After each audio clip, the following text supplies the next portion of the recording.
In this video, I'm going to discuss about Tpack Framework. This introduced by Ponya Mishra and Matthew G. Coeller.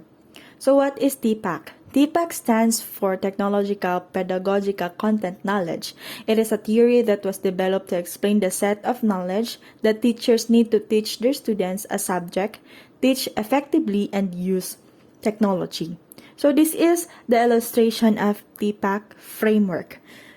Pedagogical content knowledge or PCK. This overlap remind us that as teacher, we design lesson based on how students can best learn our specific course material.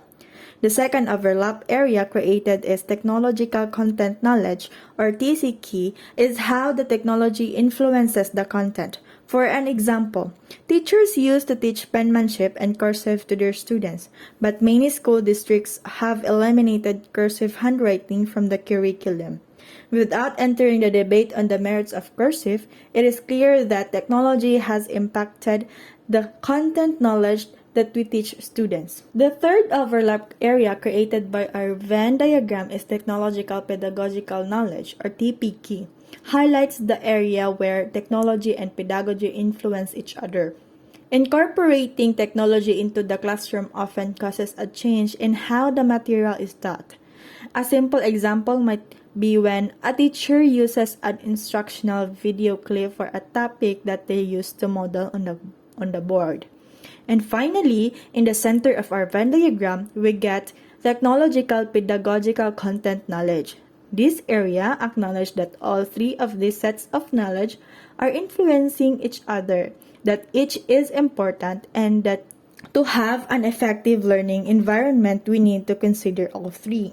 So how does it impact teaching and learning with technology? Currently, technology is treated as if it is separated from teaching and learning. Mishra and Coeller point to this as a current negative impact. They claim that the lack of awareness of Tpack keeps technology separated and leads to four problems with using technology in the classroom. First, there are such rapid changes in technology that it's extremely difficult to keep up with all the latest advancements and apps. The second problem is that software is designed for business, not for education. This often means that students are learning how to use the program and not learning the content of the class. The third problem with keeping technology separated is the situation nature of the classroom. A teacher can adjust a lesson to make sure it meets the needs of the specific group of students, but the instructional video cannot. It's the same video every time it is played. According to Mishra and Coeller, that keeping technology separate places an emphasis on what, not how.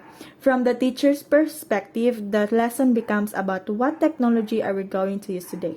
What does it say? What skills does it require? Instead of, how can I teach my students? So there are steps on how can Tpack be used in the classroom. The first one is choose the learning outcomes. Planning process where we first choose the learning outcomes that we will be working on that day or during that class session. The learning outcomes are the content. The second step is choosing an activity type. The activity type is the pedagogy or how the students going to learn the content. And finally, we can choose the technology that will support the activity type and aid the students in learning. Lastly, to be a great teacher, we must combine our knowledge of the subject with our knowledge of how we teach. With the increasing of focus on technology, we need to also learn how to combine technology with our content and pedagogy to create an effective learning environment.